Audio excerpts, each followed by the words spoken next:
If I turn off my microphone right now and I start talking, does it show up on the live stream?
Hello. Hello.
Can anybody hear me? Yes, I can. Yes. Yes.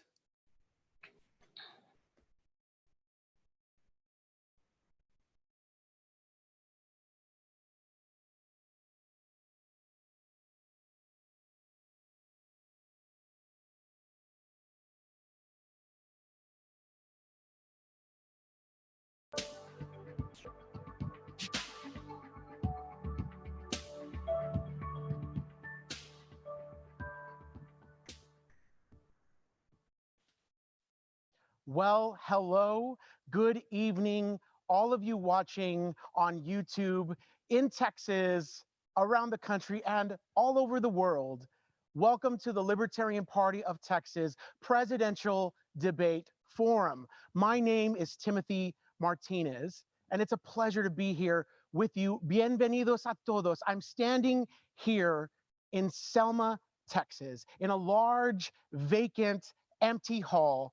Perhaps a hall like this where our convention itself might have taken place, a large stage with 7 dioceses, candidates chiming in, a lively room of delegates eagerly listening for the words of delineation and distinction so they can decide who their candidate and nominee will be. But alas, we all know it was not going to happen. It was not meant to be. But we have been nimble.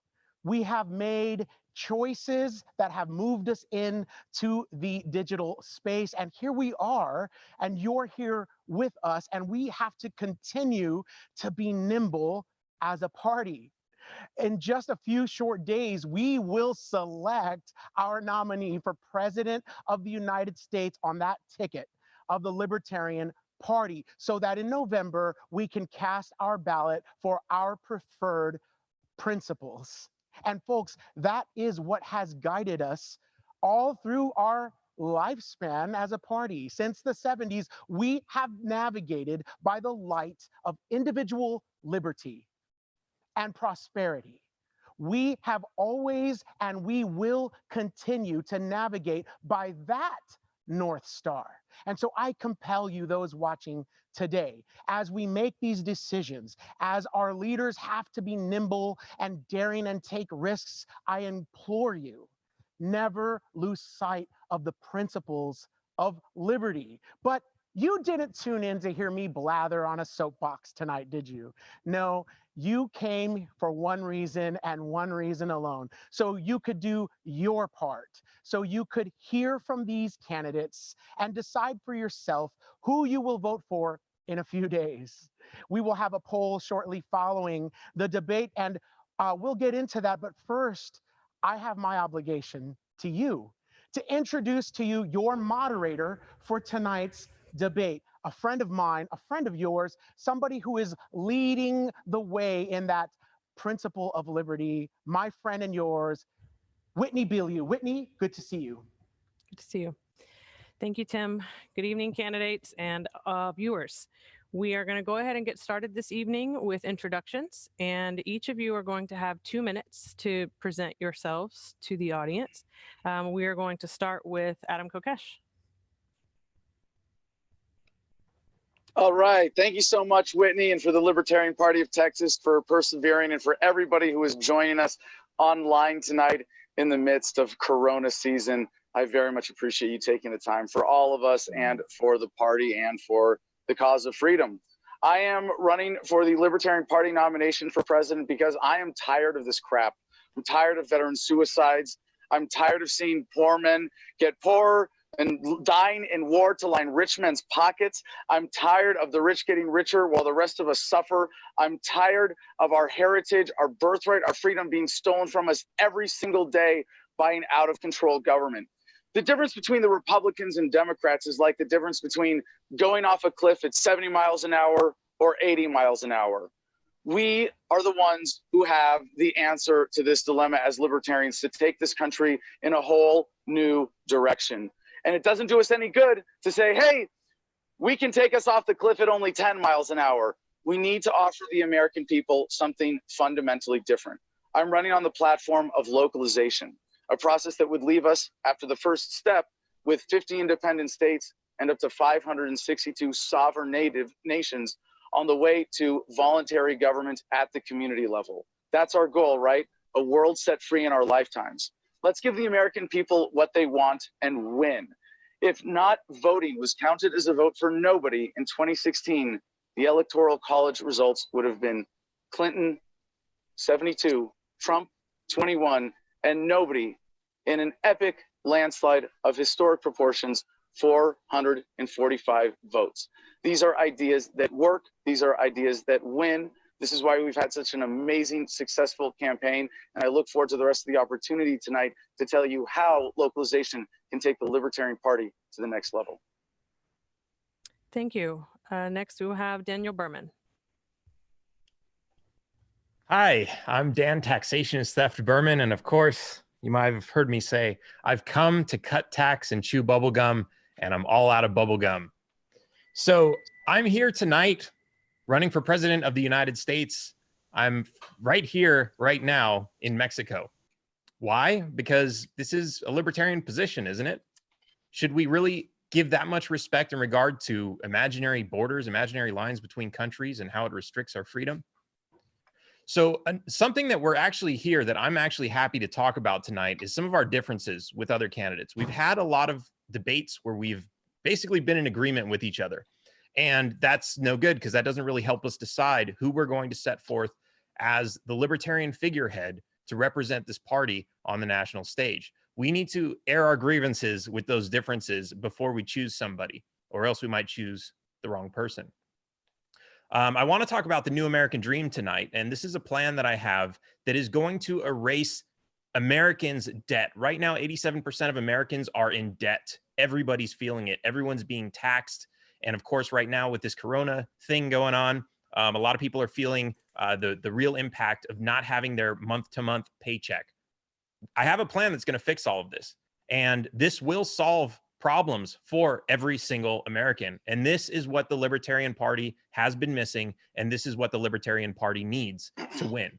I'm here to bring that to you. All right, to Jacob Hornberger. It's great to be here back in the great state of Texas, virtually. I grew up in Laredo on a farm on the Rio Grande where I learned how to bale hay and sell hay. And then I went off to college at Virginia Military Institute where I got a BA in economics, returned home to Austin where I attended law school at UT, dropped out for a semester to attend infantry school at Fort Benning, then went to Dallas to get some money to pay for the rest of my law school, waiting tables at the Glory Hole Mine Company there in Dallas. And then after law school, returned home to practice law in partnership with my dad, and made my biggest financial error up to that point. Bought my first car, a brand new Corvette Stingray, which put me in deep debt with monthly payments.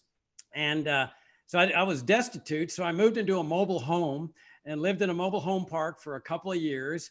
But it was okay because my real life hero was a television lawyer named Tony Petrocelli, who lived in a mobile home. And I thought, well, if it's good enough for Petrocelli, it's good enough for me. The very first trial I had was in federal district court right after I got out of law school. The federal judge appointed me to represent an indigent client on a cocaine conspiracy case where he was facing 15 years. And he was claiming he was innocent. And I went up against about 15 DEA agents and one of the best criminal prosecutors in the state. And I won. I got an acquittal for an innocent man, and I knew he was innocent. And it was really a gratifying feeling. And then when I was 28, I walked into the Laredo Public Library. I discovered 4 little books that gave the principle, the no compromise, pure case for libertarianism. And it was the discovery of those little 4 books that had been published by the Foundation for Economic Education 20 years before that ended up changing the course of my life. Thank you. Joe Jorgensen. Hi, I'm Dr. Joe Jorgensen, and I'm running for president because government is too big, too bossy, too nosy, and usually hurts the very people they claim they're going to help. I'm a senior lecturer at Clemson University, and many of you might remember me as Harry Brown's 1996 running mate, and I've been involved with the Libertarian Party since 1979. So I'd like to thank the Texas Party for having me on. I also have Texas roots. I received my Bachelor of Science from Baylor University, went on to get my Master of Business Administration from SMU in Dallas, and my first, what I would call real job, was out of the Fort Worth branch office of IBM. So these debates give libertarians, as well as the general public, the opportunity to see what each candidate would do as president. So what I would like to do is go through and talk about what I would do, which is, as commander-in-chief, I would stop our involvement in foreign wars, stop subsidizing the defense of wealthy allies, and bring our troops home, and finally have peace. I would pardon free people convicted of exposing government corruption, violating unconstitutional dictates, or committing crimes without a victim. I would immediately stop construction on President Trump's border wall boondoggle, and I would eliminate quotas for immigration so that anyone who wishes to come to America could do so legally. I'd like to point out that I am the granddaughter of immigrants, and I would end the onerous IRS, which has too much power and too much control over our lives. I believe that it's not enough for the Libertarian candidate for president to be better than Trump or Biden. Our nominee has to be deeply principled with a long-term commitment, communicate Libertarian ideas in a way that non-Libertarians will understand, and show the benefits of Libertarian proposals. I am that candidate. Thank you. Thank you. John Mons. For providing this opportunity for all of us to share with you what we believe are our credentials for representing you as your nominee for President of the United States. To give you a little bit of my background and let you know what kind of candidate am I. I was born in Detroit, Michigan. I'm a native, graduated high school in Florida, and then finished college at Morehouse College in Atlanta, Georgia, with a Bachelor of Arts degree with a concentration in banking and finance. While I worked in industry for several years, for the last 20 years, I've been a stay-at-home dad and homeschool parent. While I'm a native of Michigan, my family and I have been living in Georgia for the past 20 plus years. And this is the home of my ancestors. My great-great-grandparents, Columbus and Mourning Ferguson, were actually slaves in Georgia. And it's to them that I've dedicated my race. As far as my Libertarian credentials, I've run 4 times previously as a Libertarian candidate and have garnered over 1.8 million votes for the LP. And I take what I do seriously. Part of what I also do is live the life. I've challenged traffic citations to a jury trial. That's how much I don't like government. What I'd like to do as your candidate is make sure that the messaging is correct. We must stay on the Libertarian platform. Make sure that voters don't confuse our candidate with the other candidates. And we should be able to make that clear. So tonight, hopefully we'll share a lot more about what we'd like to do. And I'd like to ask for your support this weekend as we prepare for National Convention. Thank you. And Judge Jim Gray.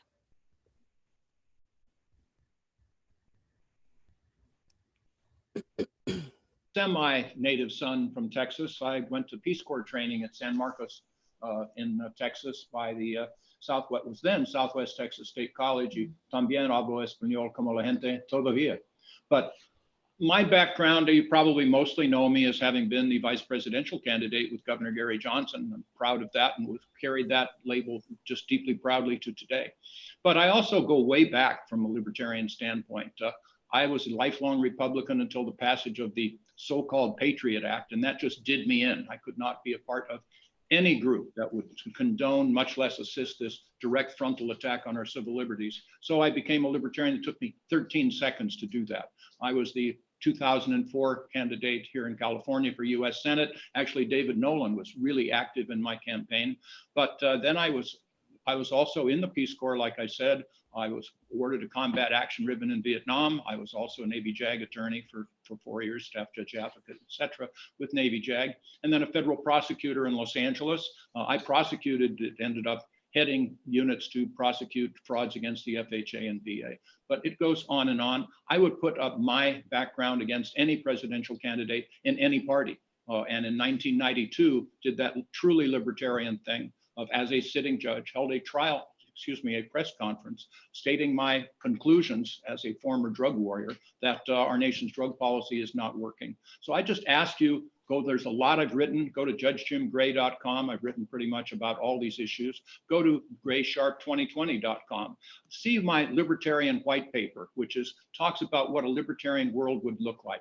That's what we're striving for. We're all doing that together. We have the same goals. I'm more of an incrementalist. I want to move the ball down the field. Others want to go for broke. Usually, if you ask for all or nothing, you usually get nothing. I want to win the game. So thank you. Thank you. And Vermin Supreme. Hello, my name is Vermin Supreme. I am a meme. I'm a lifetime member of the Libertarian Party, and I'm seeking the Libertarian Party nomination. I am an internationally recognized, highly respected political satirist, activist, and performer.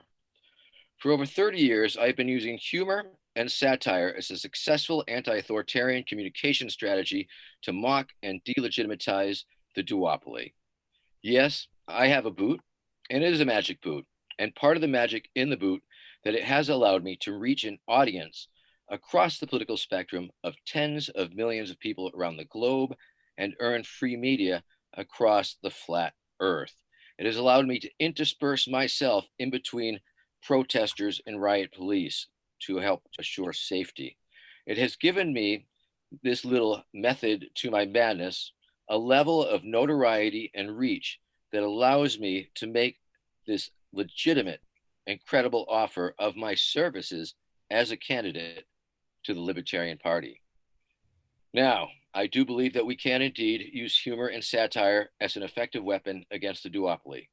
I believe that we can indeed use humor and satire as an effective means of outreach, recruitment, and education to the greater public at large. Now, can a serious party put up a perceived joke candidate and not have that stick to them? I believe the answer is absolutely yes. It's absolutely in the framing. It is simply owning the joke and owning it hard. Hashtag in on the joke. Yes, we are a serious party. We have been a serious party for many years, and we are accomplishing serious things.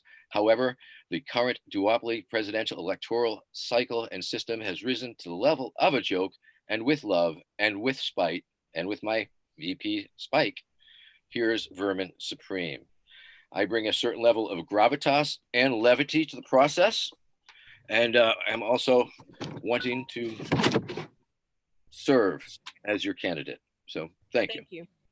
Thank you, candidates, for your introductions. I want to let you know we're going to start the first phase of questioning here. And just to let you know in advance, for the second phase, we will do questions directed at individual candidates.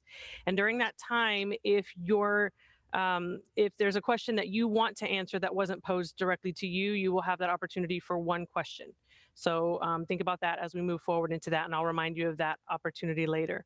Also know that throughout this process, if your name is mentioned in another candidate's response, you will have an opportunity for a 30-second rebuttal. So just bear that in mind as we move forward. And with that, the first question will be for all candidates. And you will have 2 minutes to answer this question. And we're going to start with Joe Jorgensen. What executive experience do you have that will contribute to your ability to serve as President of the United States? I actually ran a company in 1995. I've started a few companies. Many of them were just smaller companies with me or me and a couple other employees. However, in the mid-90s, I had a company that reached $2.2 million in sales and had employed 25 people. And I'd like to remind you that that would be closer to $5 million now compared to early 1990s dollars.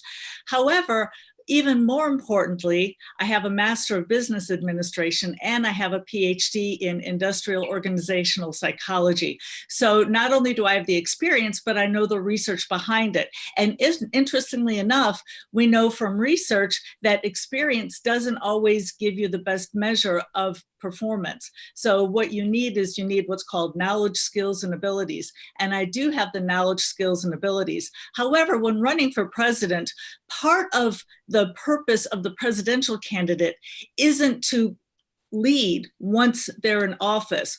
Part of the job is to go out and spread the libertarian message to other people, to Americans who either haven't heard of us or who heard of us and they don't understand our position. So I think I'm the best candidate to translate our ideas into easy concepts that Americans understand and persuade them to vote for us.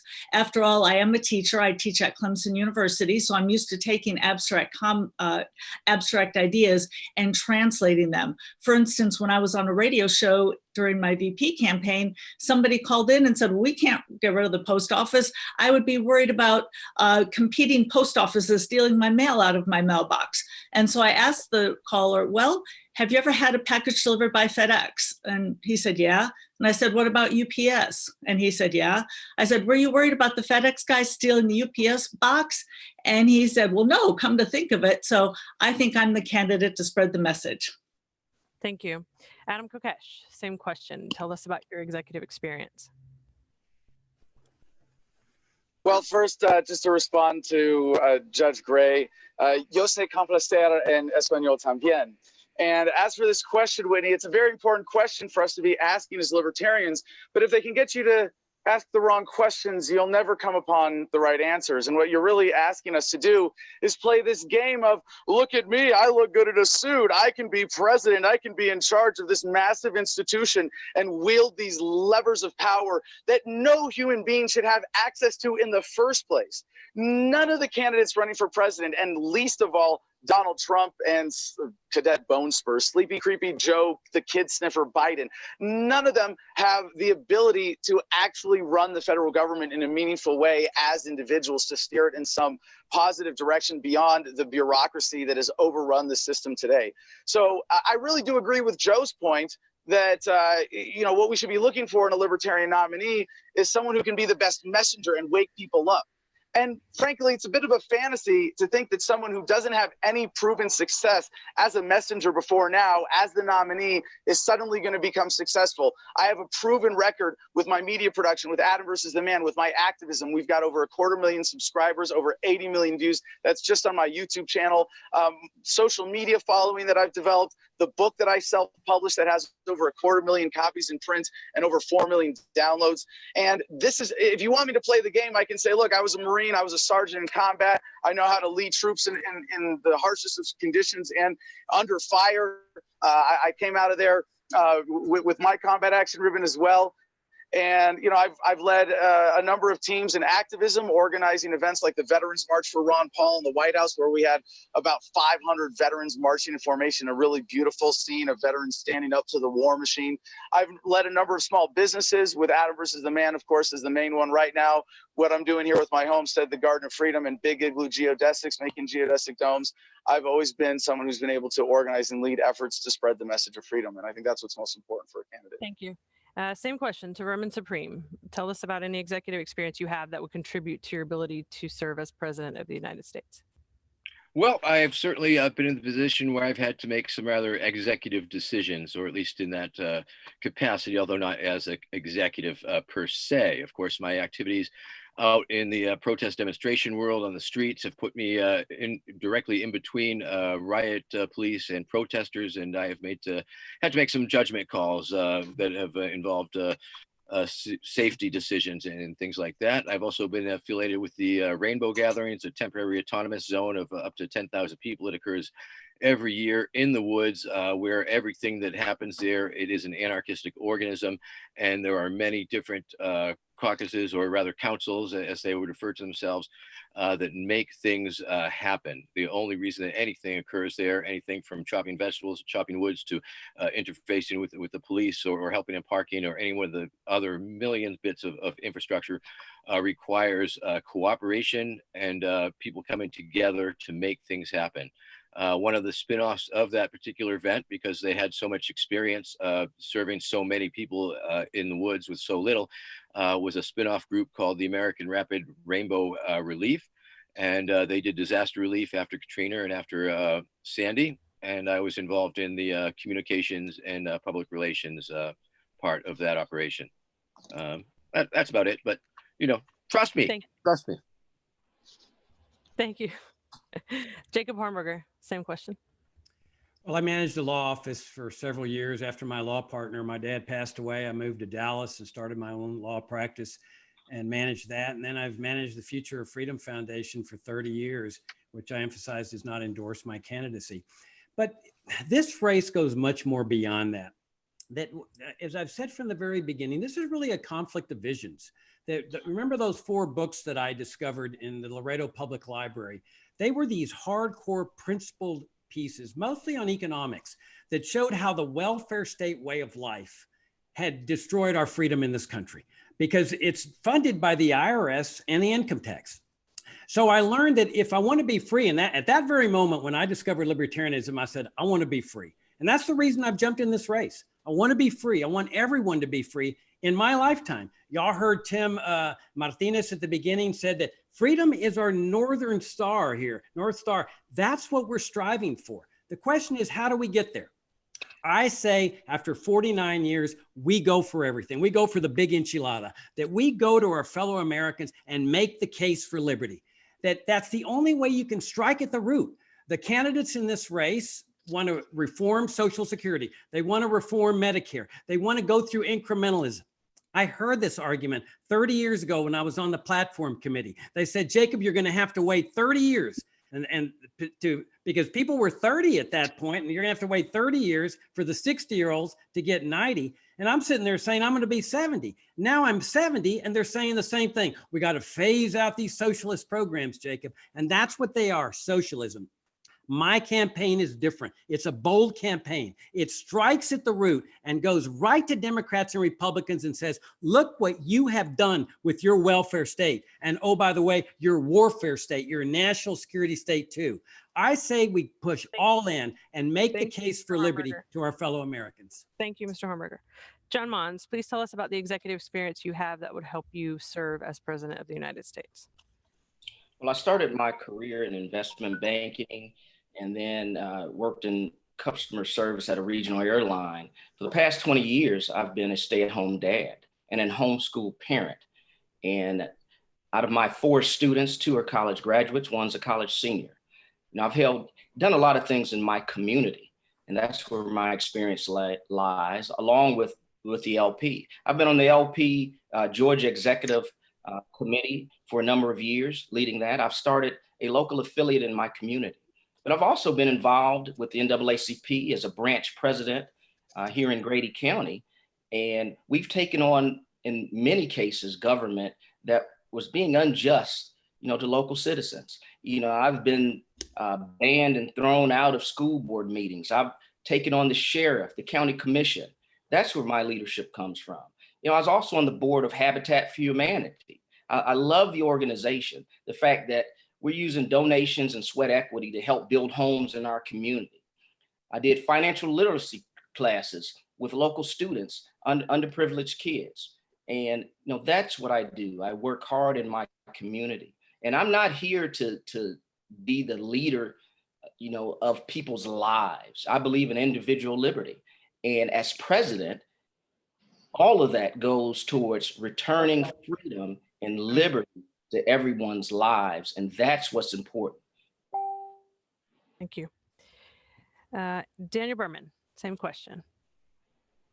So I want to point out that Adam had some really good points. This isn't about our executive experience because we're not running to be executives. But let me tell you about my experience with government. And I want to preface this with Mr. Mons, I really have a lot of respect for you and everything that you do. But I want to point something out about what you said during your introduction statement, that you've gone and you've fought traffic tickets. This is absolutely the wrong way to approach this because you're playing their game. I haven't had a driver's license for over 12 years. I've gotten tickets, and when they come after me for money, I tell them to go walk in. And they haven't been able to get any money out of me since. In fact, sometimes when they come after me, I threaten to sue them under a little federal law that protects us from them, and they go away, they disappear. And this is what we should be teaching people, not how to play the game, but how to recognize that this is all just a system of smoke and mirrors, and we shouldn't be playing along. We shouldn't be asking for authority. So, Mr. Mons, while you may know how to drive the car, I know how to disassemble the car. And that's what's really important here. This is what the libertarian idea needs to be. How can we disassemble this car without leaving everybody stranded? I also haven't paid income tax in most of the past 15 years. And over this weekend, I put together TIT Fest, Taxation is Theft Fest, which was an amazing festival with over 40 speakers talking about all kinds of information about this, bringing this information all around the world. We had people tuning in from all over the world, including Iraq, Pakistan, Australia, and we even had an Australian libertarian candidate. It's called the Democratic Liberal Party down there, but those are the real libertarians. And he even gave us an ad to run during our live stream of his campaign that he's running down there. We've had people tune in from around the world. And this is really how we need to spread this message and get it in front of people and teach people not to fall for the smoke and mirrors. Thank you. And Judge Gray, same question. May I respond? He mentioned my name. Yes, you're right. You're right. Mr. Mons, you have 30 seconds to rebut that. Thank you. Let me talk quickly about that case. And one, I would ask Dan about, whether he's married with kids. I know about, driving without a license. But in that particular case, I fought 2 counts on a traffic citation. I took it to a jury trial. I won 1 count, lost the other. And they wanted me to pay the government over $200, and I refused to do so. I did have to work some community service, but they didn't get a dime for me because I'm not trying to support them. And that's why I fought it in the first place. So, but they got your labor. They forced you to work. This is like, and with all due respect, you had your time to answer this question. We have another candidate who needs to answer this one. So Judge Gray, please go ahead. Okay, well, thank you, Whitney. I guess I'm lucky number 7, but look, I have really unique experience administratively. I was a trial court judge for 25 years. I was trained to listen. Imagine that. I was trained to assess credibility of people giving me information, to assess the information itself, the credibility of that. And finally, then, of course, I'd have to consider and make a decision. That's called really administrative experience, and then explain it. Of course, I can also go back through my life. I led a peace march when I was at second year law school, May of 1970. We left USC campus up to steps of City Hall in Los Angeles, sent 20,000 letters to President Nixon saying, get our troops out of Cambodia. I was a staff judge advocate, with, in effect, giving recommendations to the commanding officer of the Naval Air Station. But all of these things really pale in comparison to what I've been able to do with regard to our down ballot candidates, that I use this experience.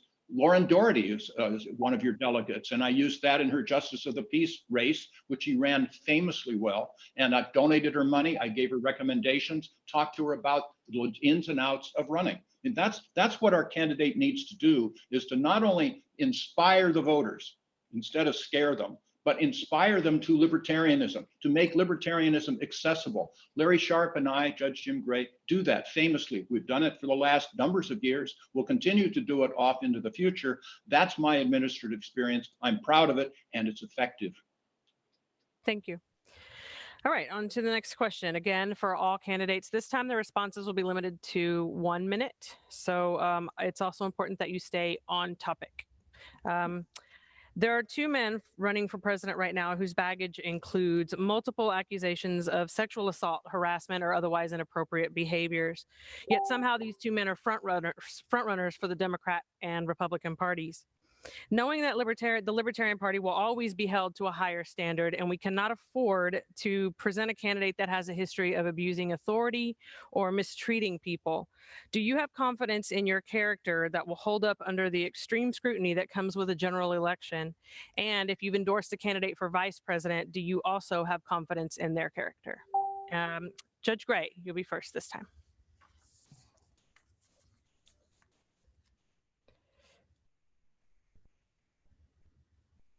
He's muted. Can't hear him. Sorry, I was muted, but I talk about scrutiny, Whitney. I was a judge for 25 years. You don't think judges come under scrutiny? If I'd go to the hardware store on Saturday, I'd have to put on a shirt.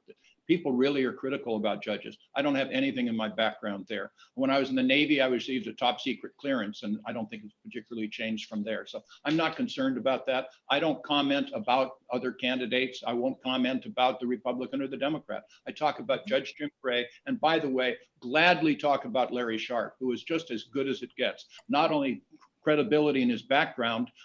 Look at the Larry Sharpe story on his website. He's overcome numbers of obstacles. Nothing wrong there. And I don't call him Mr. Libertarian for nothing. And a lot of people join me in that. Thank you. Dan Berman, same question. Do you need you might find some really embarrassing photos of me on the internet with this ridiculous big yellow hat. But of course, that hat says taxation is theft all over it. So if they want to take that and they want to make that in front of the public stage and criticize that, let them plaster that all over TV. Let that message get out there. Of course, that's why I'm wearing my hat tonight. And what's really amazing about that is many people, they like to say that's a terrible idea. That's a bad image. That's bad branding. People are still coming to me today telling me, hey, you would be the best candidate ever if only you would get rid of that hat.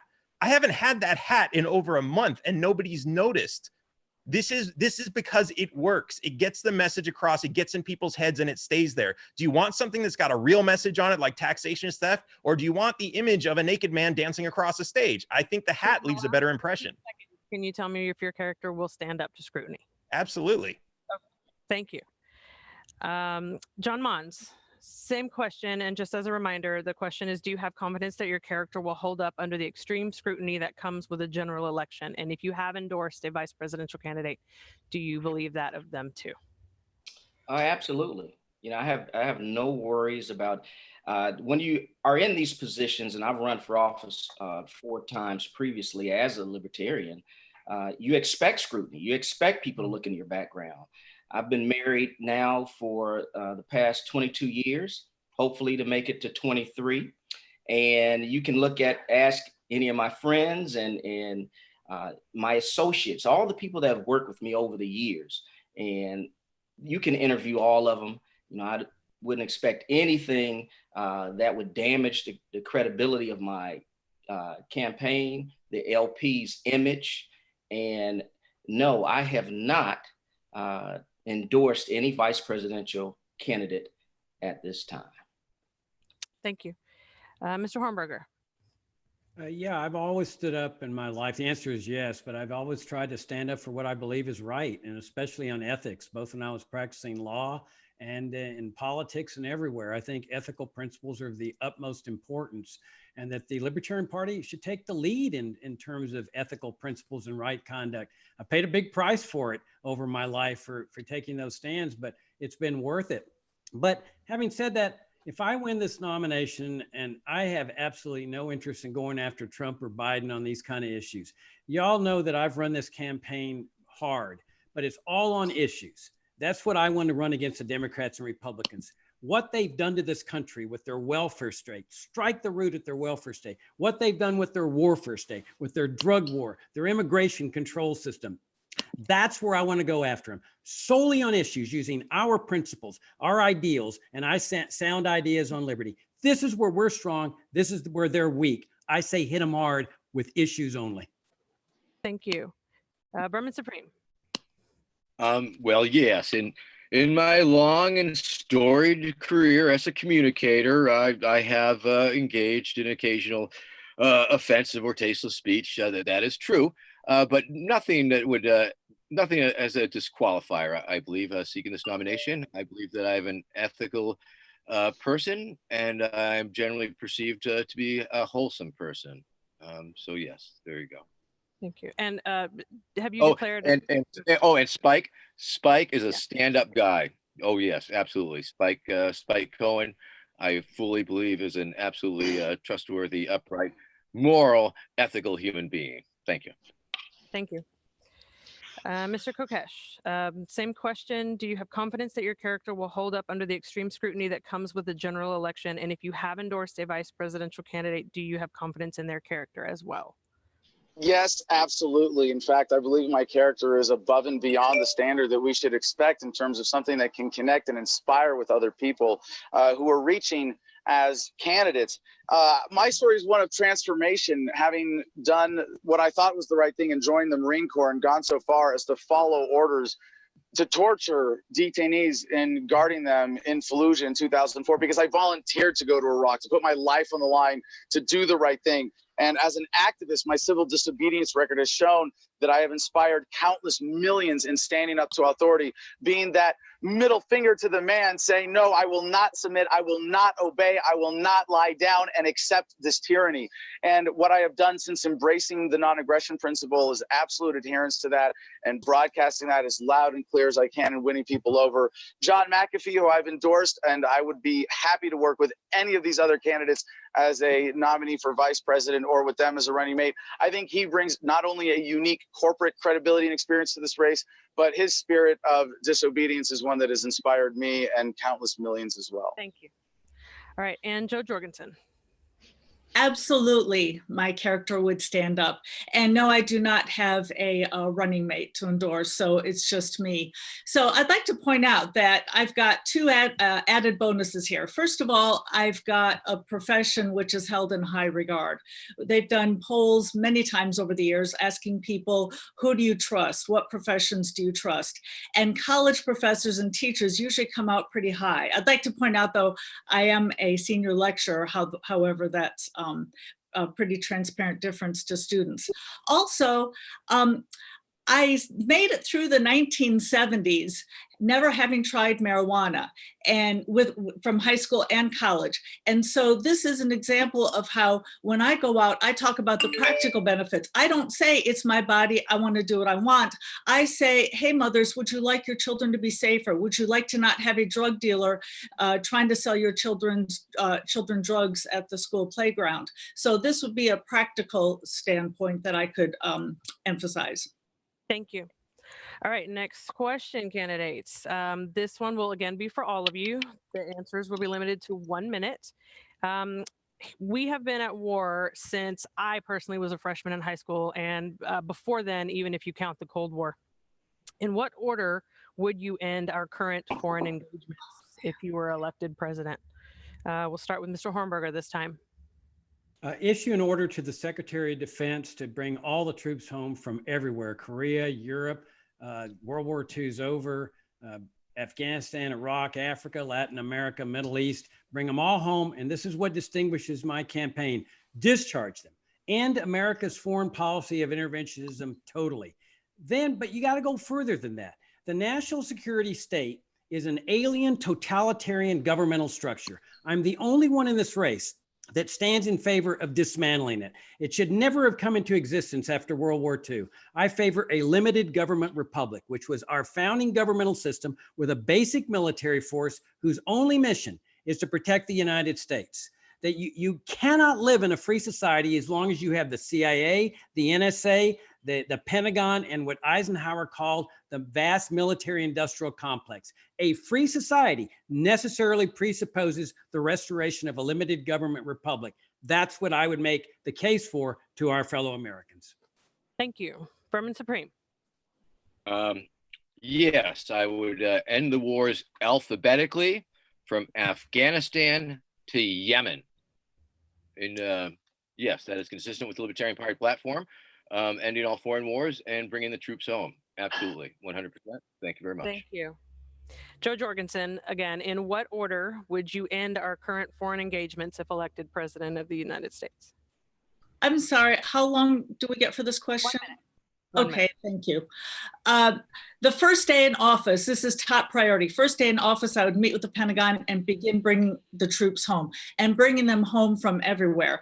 And I'd like to mention, Jacob just said that he stands alone in his belief in the small military and not having a large complex. No, I've been with that since the start. And in fact, I've been handing out a sheet. I had been handing out a sheet in the in-person conventions explaining my position and how I want to bring all the troops home, not only bring all the troops home, but no embargoes, no sanctions, no tariffs. So I want to have just free peace, free trade among countries. I'd like to point out that when we do this, of course, no military aid, no foreign aid, and the benefits, we get to foster peace, we'd stop human casualties, we'd stop massive property damage caused by war, and it would also cut back on our taxes and spending. Thank you. Mr. Kokesh. Whitney, do I get a response? Oh, yes, I apologize for that. 30 seconds for your rebuttal. Thank you. That's not what I said. I said that I stand alone in the dismantling of the national security state. In the last debate, Joe said that she favors the CIA. I asked her specifically, would you abolish it or reform it? She says, I will keep it and I will put it under the auspices of the Pentagon. Same thing with the NSA. That's what she would do, is put it under the auspices of the Pentagon. This is a Chinese model of a national security state. I would abolish the CIA, abolish the NSA, and restore a limited government republic. Thanks. That's what distinguishes my campaign, because it's necessary for a free society. Mr. Kokesh. Yeah, thank you. That's funny to hear that clarification from Mr. Hornberg again, trying to stand alone as the only one dismantling. He knows what my platform is in taking the entire federal government down to the state level, localizing it. You know, your question, Whitney, is a bit of a softball for libertarians. Asking us which is our favorite war to end the soonest is kind of like asking what's your favorite kind of cancer. Get rid of all of them. Get them ended as soon as possible. With my platform, we immediately cease all active combat operations all over the world and begin the logistical process of bringing all the troops home from abroad and closing all the foreign military bases. We've got veterans for Kokesh because we have so many people inspired by this message who understand that the founders' vision of a decentralized militia-based defense is the only ethical one. Localization is a very moderate, practical first step in the right direction that we can take together. Now, Whitney, I'm not a grammar Nazi, but I do want to point out something in your question that rubbed me the wrong way when you said "our" in describing these wars. The Dalai Lama was asked when he was told, or he was asked what was the first thing you would do if you were president. He said, I would call things by their proper names. Politicians are criminals, war is murder, taxation is theft, and government is a racket. Mr. Hornberger, since Mr. Kokesh did mention you in this, you will have another 30-second rebuttal. Well, he's absolutely right. I stand corrected. That Adam and I and Vermin, who's an anarchist, we all stand for the dismantling of the national security state. The difference is I want to restore a limited government republic. Joe and Jim both favor the national security state. They've made that very clear. Joe wants to put the CIA and the NSA under the auspices of the Pentagon, which is the Chinese model of a national security state. Jim wants to keep it as is. I say you cannot have a free society. We have to strike at this root, just as like we do with the welfare state. The welfare and warfare state need to be dismantled. And Judge Jim Gray. So do I get to reply to the question? You know, he mentioned Vermin Supreme. He mentions lots of people. Unless there's theme that there is something dilatory about it, just because he mentioned somebody, Whitney, why let them have the 30 seconds? If I mention Vermin Supreme, does that mean that I just mentioned his name gets another 30 seconds? Just silly. But at any rate, may I have a chance? You're filibustering.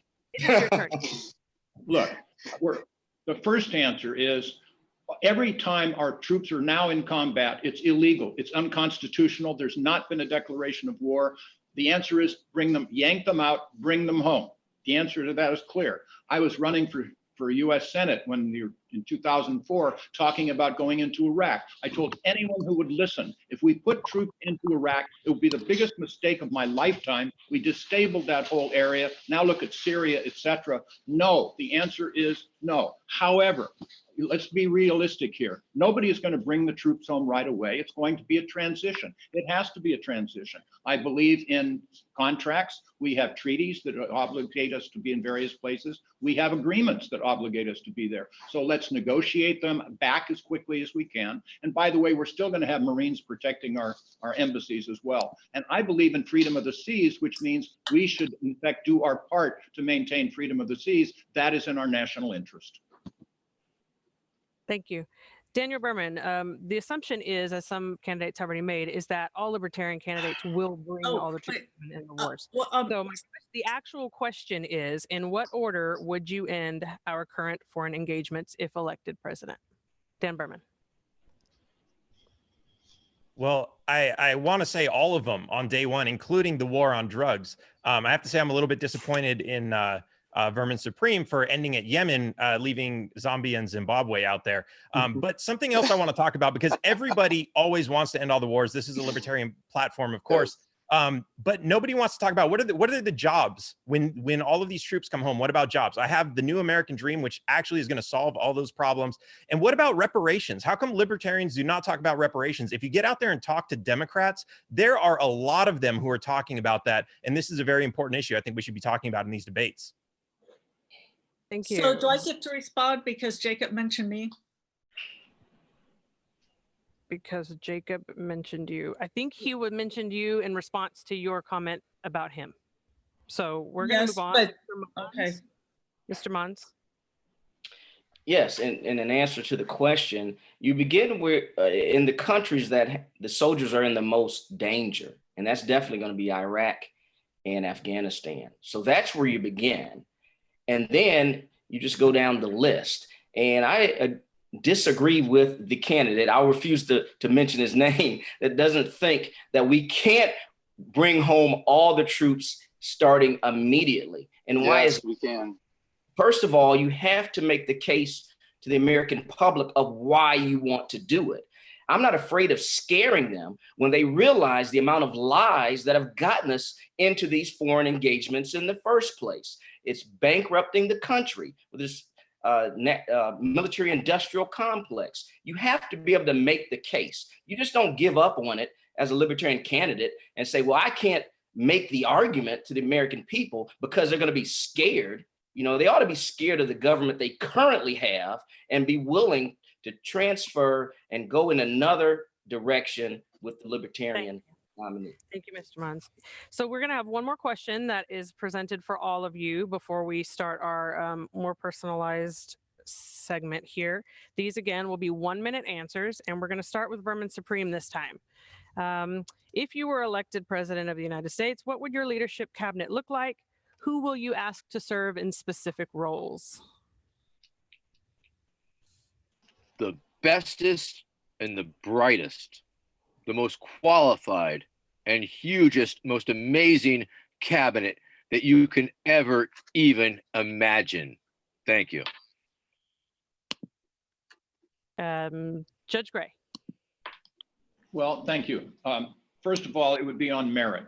We would, of course, have libertarians, independents, but as I say, we would also have Republicans and Democrats as long as they agreed with our philosophy of responsibility. No, don't tread on me, don't tread on anybody. The rest of that as well, that you treat each other well. But I think it's inappropriate to name names. I think that would imply that they're supporting my campaign, et cetera. But we're going to then get over this polarization, Whitney, that, you know, when we have problems with the Republicans, for example, say, go talk to your colleagues, get them on board, kind of like Abraham Lincoln's team of rivals. No holds barred. We will discuss things with each other, not outside, and we will hone this in a crucible there to come up with what is right. And I have people in mind. I actually have someone in mind to head a commission to look into these things once we win the nomination. Thank you. Joe Jorgensen, same question. Well, the most important thing is I would get rid of many cabinet positions, so it wouldn't matter who I elected to those because we wouldn't have them. So for instance, get rid of the Secretary of Education, get rid of the Secretary of Veterans Affairs, get rid of Homeland Security, get rid of a lot of these, agriculture. We let the free market take care of our food supply. We let state and local at a state and local government, let them handle education. Of course, I'd like to see that done privately. Education should be in the hands of teachers and parents and students to where they get the kind of education they want, higher quality education. For anything that would be remaining, and it would be very few, I would have, I would basically go to Cato first and start picking there. And I followed Michael Tanner for the past 30 years. And I think he understands a lot of the different domestic issues. So if I had a cabinet secretary left, he would be my first choice. Thank you. John Mons, what would your leadership cabinet look like? Who, if anyone, would you ask to serve in specific roles? I think there's plenty of talent out there just amongst the Libertarian Party.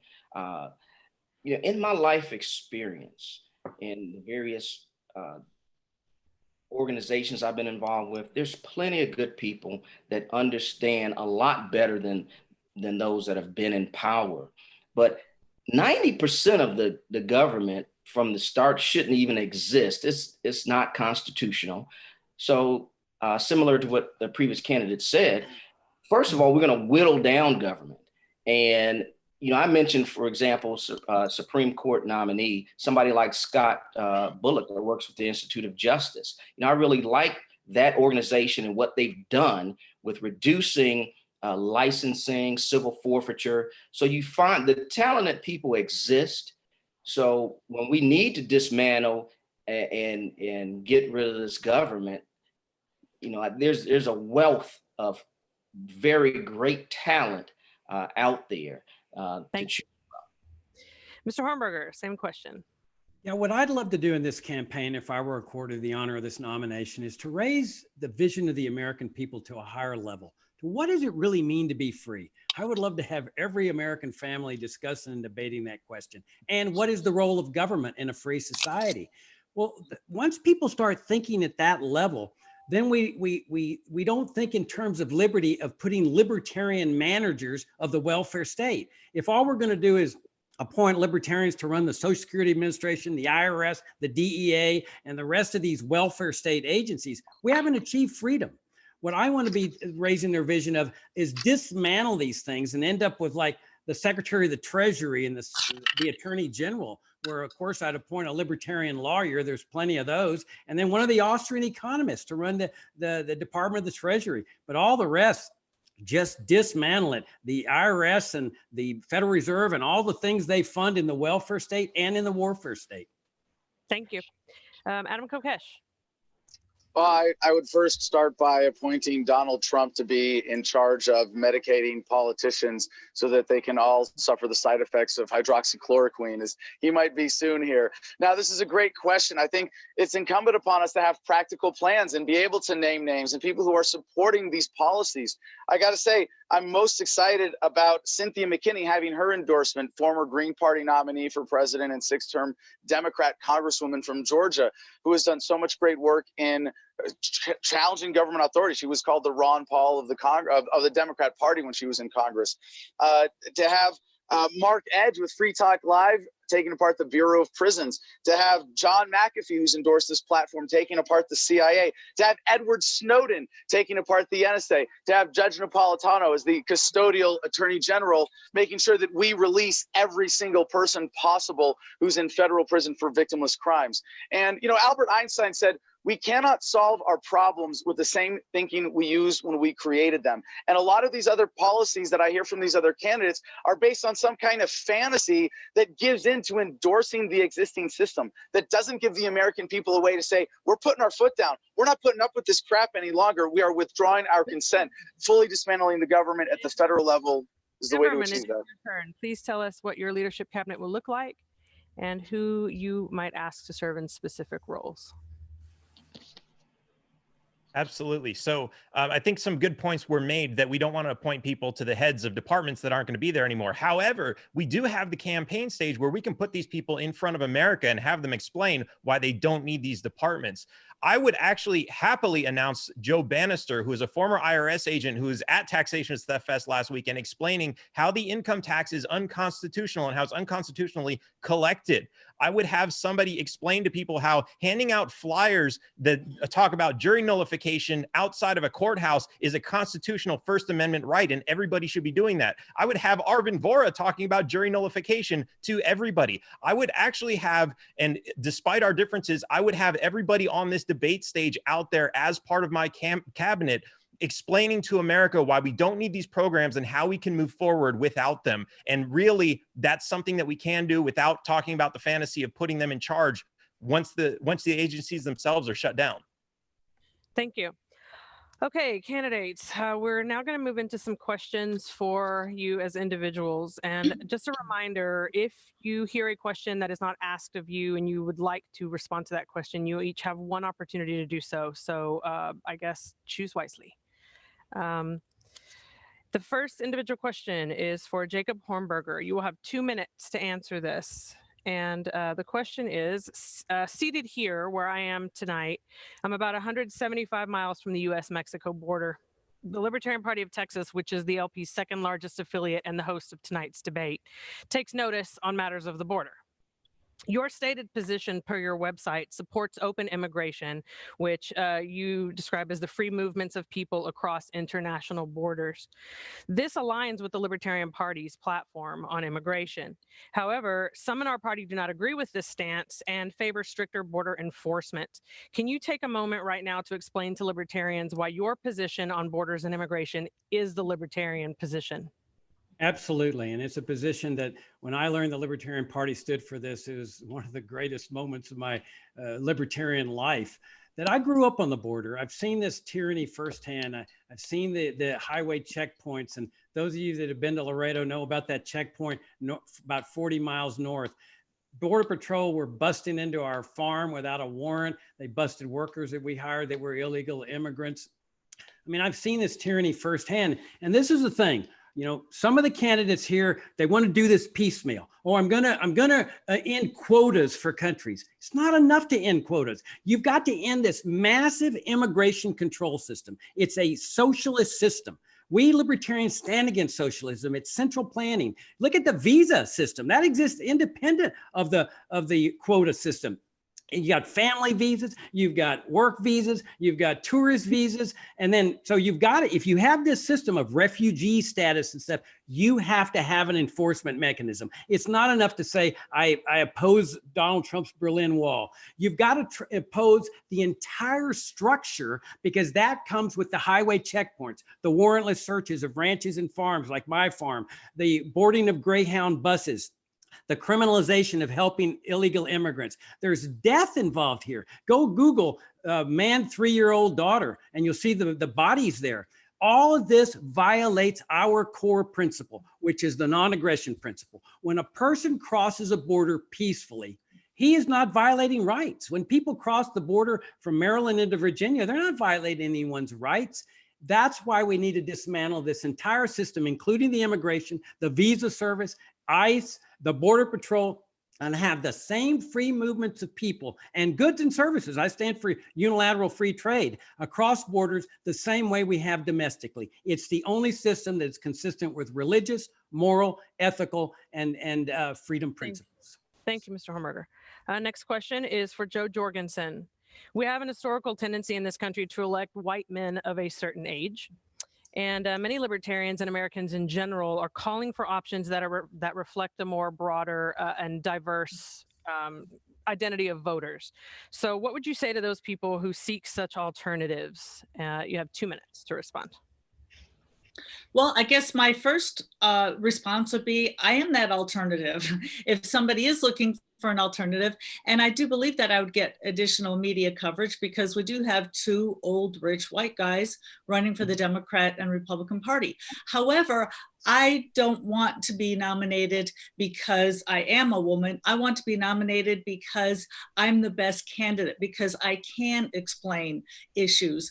I believe that soccer moms will listen to me, and I can go to them. And to finish what I was saying before about drugs, for instance, I wouldn't go to soccer moms and say, hey, it's my body, I can do what I want, it's my money, I should be able to keep it. Instead, I would go to soccer moms and I would say, wouldn't you like to have your children be safer? Let me explain how we can make our children safer. And I am a mother. In fact, I'm now a grandmother as well. And so people tend to listen to people who are the same demographic. We tend to look towards people who are the same sex. So women would be able to identify with me better, and I would be able to address the issues that they're interested in. So I would ask them, when was the last time you ever saw, two liquor store owners having a shootout on the corners? When was the last time you saw somebody breaking or heard of somebody breaking into a house because they needed to steal something so they could afford to buy vodka? That doesn't happen. The problem is not with the drugs. The problem is with the drug laws. And so I would appeal to women and say, wouldn't you like to have safer streets for your children? Wouldn't you like to send your kids off to school knowing that there's no longer the profit motive for people to sell to your children? Thank you. Okay, thank you. Can I answer that? Can I use this one question? Who is that talking? John Moms. Sure. Yes. I appreciate you doing that. Yes. Yeah, a lot of people have the opinion that the LP is for old white guys, and that's just not true.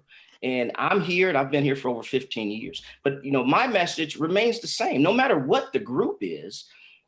It's about freedom, and my message and what I've done, and some of the outreach that I'd like to do, for example, is I've spoken to a national board member of the NAACP and told him about the candidacy, about the LP. And he was very encouraging about allowing me to be able to speak to branches all across the country, because he knows me. We've done things together in my community. And, that's just one way that, I'm not playing identity, politics like Jo has mentioned herself. She's a woman, I'm an African-American, but we don't have to do that. We just are who we are. But in doing that, we have to realize that most American voters, they're going to vote for people for a lot of different reasons. And it's not just what they believe in and what they say. They may never even hear our message or go to our website, but give them an opportunity, to look at who we are and be accepting, and maybe open up to a new message, if we don't look like, everybody else. I think it's just a great opportunity, for, and the other parties, they play a game at it. Joe Biden's talking about getting a woman for a VP candidate. And once again, like Joe said, we're all good candidates. And the best thing is having a message that represents the party. And that if we get an opportunity to speak in front of somebody, that we can do so. And that's the most important thing, I believe. Whitney, it's Judge Gray. May I add my minute on that too, please? You bet. Look, I certainly underscore what John said and Joe says, that there are plenty of people. I mean, we're all minorities in some ways and majorities in others, but there are plenty of people on merits that we can appoint, and we should tout them. But it's on merit. It's not because of any particular class. I have a podcast. I've been doing it for more than a year. It's called All Rise, The Libertarian Way with Judge Jim Gray. Notice I used the word libertarian there. And one of the sessions was someone who was saying libertarianism really is natural for African Americans and for minorities, because it pushes equality, it pushes success, it gets you out of poverty. So we shouldn't have to have people because of a particular class. We just have lots of people that are meritorious that happen to be in that particular class. So good for John, good for Joe. Thank you. All right, moving on. There's a candidate in this debate who is viewed by some as a caricature. He has changed his name. He wears a funny hat. Speaks in platitudes to his very devoted following. And we also have with us tonight Vermin Supreme. So Dan, what do you say to people who see no difference between your campaign and that of Vermin Supreme? And why should Libertarian Party delegates choose you and your message to represent our challenges to the current system? 2 minutes to respond. Absolutely. So I think go to my YouTube channel, go to my social media pages, and you'll see a lot of reasons why. I talk about really important issues that are important to people outside of the Libertarian Party that libertarians won't talk about. I talk about transgender rights. I talk about women's rights. I talk about reparations. These are things that for some reason don't come up in these debates when we have a bunch of libertarians. We talk about monetary policy, who's going to end the Fed and how, and all these other things. That's great.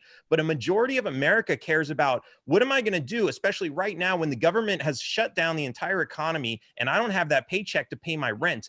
I have to choose between potentially getting evicted and feeding my kids this month. What do you tell them? And this is why I've created the New American Dream, which focuses on the fact that America is in debt, and it's in debt because of a systematic type of oppression that has been set there by government. Government has helped corporations raise prices to force us to borrow money just to get things that we need for our day-to-day life. This is absolutely against freedom. And we can sit here and say, oh yeah, but we have amazing technology and internet and TVs and everything. Yes, but we have debt. 87% of America is in debt. That's absolutely like anybody should look at this and see how ridiculous this is and understand we need to put an end to that. We need to get America out of debt. We need to own our property again and not pay property tax. We need to stop paying all these unconstitutional taxes. This is what I bring to the table. And I've been living this. I have gone out there. Like I said, I don't have a driver's license. I don't have any contract with the government except for my passport, just because they won't let me cross their imaginary lines sometimes. So I'm out here and I'm sharing this information, and any of my crazy followers who are drinking the Kool-Aid, if you talk to them, you'll know they're not just following me because of the Kool-Aid. They're following me not just because of the hat, but because I'm talking about real issues that are addressing them that the rest of the Libertarian Party is not. Thank you. Vermin Supreme, since you were actually mentioned in the question itself, I would like to give you 30 seconds to respond if you want to. Otherwise, you're next on deck anyway. Sure. I don't know if it's an actual response, but I did want to point out that, of course, there are anarchists in the party, but it is ultimately a party of anarchists and minarchists working together to help dismantle the state. And I think it's pretty clear that it is a political party operating within a political system, and the platform itself certainly assumes some sort of governmental structure. And you're talking about a military strong enough to repel invaders and all of these other things. All I'm saying is I'm simply acknowledging the fact that as anti-state as we all may be, the platform itself indicates that the party does accept the reality that we are in a government in the United States. Thank you. Vermin Supreme, you can go ahead and stay there. You've got a 2-minute response here, and your question is, nearly 30 million people in the United States are uninsured, and a study found 66.5% of all bankruptcies were tied to medical issues. With the current pandemic catapulting the U.S. unemployment rate to over 14%, there are bound to be even more families facing financial ruin due to healthcare costs. As a Libertarian nominee for president, how would you address this issue, and what would be your plan for healthcare and health insurance in America? Well, once again, the acknowledgement that a major part of the costs of healthcare are maintained in the bureaucratic environment. 1/3 of all healthcare costs are strictly bureaucratic in nature. So that's a very important thing to understand also. And of course, all the government interventions and requirements and the regulations that prevent people from purchasing drugs directly from international markets, for example, prescription drugs when they need prescriptions, the ability to now at least we're being able to do some telemedicine and the like. So there's many innovations and types of things that we can in fact employ in the current environment if we're simply able to get the government out of the way and allow the market to pick up all that slack. The government is completely in the way of people accessing healthcare, and we need to allow the market to indeed do its thing. Thank you. Thank you. I'd like to answer that Mr. one also. Mr. Kokesh, you have. There was someone who wanted to jump in. I'd like to answer that one first. Who was that? This is Dan. Okay, go ahead. Thank you. So on my website, on my platform, I have actually two things: free healthcare and free education. And of course, it is very much like Vermin's plan. But the idea here is that we get a lot of people on the left, and I see people in the comments on this debate talking about it's impossible to reach people on the left right now, especially after this COVID thing. It's absolutely not. And while we all have this great libertarian plan of getting the government out, it's reaching to them is the hard part. And my plan has been reaching to them. And before any of this even happened, we got people from Andrew Yang's campaign, from Bernie Sanders' campaign, from all over the left to join and support us, because we recognize, yes, there is a problem with the healthcare, and we want to offer you another solution instead of just telling you that your solution is wrong. And we've gotten very far with that, and we've gotten a lot of support from the left. And somebody also mentioned, why am I bringing up reparations? We need to start thinking outside of the party and bringing in these people from the left. And it's the same reason I came up with this plan for healthcare as reparations. And it doesn't involve government handouts or any of these unconstitutional things. It just involves addressing their issues and giving them libertarian solutions. Whitney, point of order. Would you please explain this unanswered question rule? I don't follow how that works. I'm not sure what you're asking. You said something earlier about if you feel a question hasn't been asked that you want to answer. No, so the segment that we're in now, I am giving specific questions to individual candidates. So each one of you is getting your own question. But if there is a question that you hear another candidate answer that you would also like to respond to, you feel passionately about that topic, then I invite you to go ahead and also respond to it, even though it wasn't necessarily addressed to you. I see. And you get 2 minutes to do that? That's correct. The same time that the original responder would get. Thank you so much. Okay. Oh, can may I ask a question as well? So do we have to respond to it right when you ask it, or can we wait to the end and then respond to it? It's better to do it at that time because the topics are changing each time. So it's, if you want to answer that particular question, then it's better to do it right after the original responder. Okay, well, I would like to answer the healthcare one too then. Okay. Sure. 2 And minutes, go. I would point out to the American population that healthcare in this country is a special interest driven, poorly run system depriving people of quality care. And I would work to remove every government interference. So we have to look at, first of all, of course, the FDA. Right now, it costs about $1 billion to approve each drug because they have to test not only safety, but efficacy, a rule they didn't add until the FDA had been around for quite a while. And so now what we have is we've got drugs that never go to market because companies don't see it as profitable because they've got to jump through that hoop. Also, I would explain to the American people that single payer doesn't work. Basically, we've tried it in Hawaii and we've tried it in Vermont, and it was abandoned after a few months. Canada is the closest thing to Medicare for all. And if we look at the waiting lines, it's just horrendous. Canadians wait something like 21 weeks to see a specialist. Almost 40 weeks to see an orthopedic surgeon. I know I needed to have knee surgery, and I think I saw somebody within a week. So single payer is not the answer. When I was in the third party debate in Chicago, the socialist was saying, oh, we've got to get profit out of healthcare because, you know, I'm basically talking about the greedy doctors wanting profit.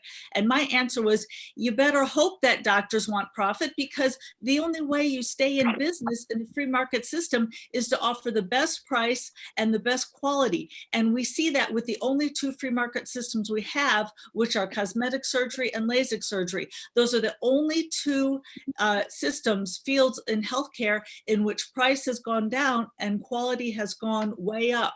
So if we can get to a free market system, then Americans would be able to afford the doctor. They could go to a clinic at 11 o'clock at night instead of the emergency room, and it would dramatically lower the costs that they're paying. Thank you.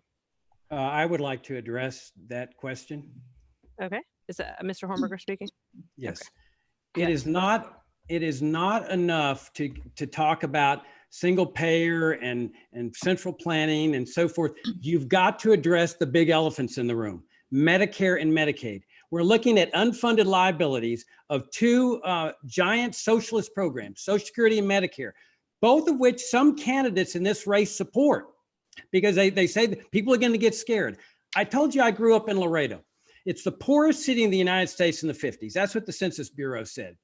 Doctors' offices were filled every day with poor people, including many from Nuevo Laredo, right across the bridge.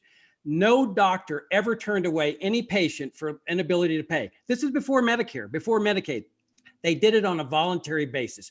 This is what America was founded on. I've said it for 30 years. We've had this healthcare crisis long before Corona crisis, that there's only one solution, and that's get rid of this tumor on the body politic, Medicare and Medicaid. That's what caused healthcare costs to soar. Before Medicare and Medicaid, nobody even needed healthcare insurance. It was like going to the grocery store. You know, who has grocery store insurance to protect against bankrupting grocery prices? No one. That's the way it was. Healthcare costs were low. They were stable. People just paid cash. Medicare comes in. That's what caused the crisis. I published a book in 1994 called The Dangers of Socialized Medicine, that you cannot have a free society with these socialist programs. That's what I keep saying. We got to go to the American people. We got to be honest and genuine and say, this welfare state way of life has been a horror story for your health, for your economic well-being, for everything. We've got to strike at the root. And that root entails going after the crown jewels of this immoral system, Social Security and Medicare and Medicaid, along with the national security state, the CIA and the NSA. That's how we achieve a free society, by making the case for freedom to our fellow Americans. All right.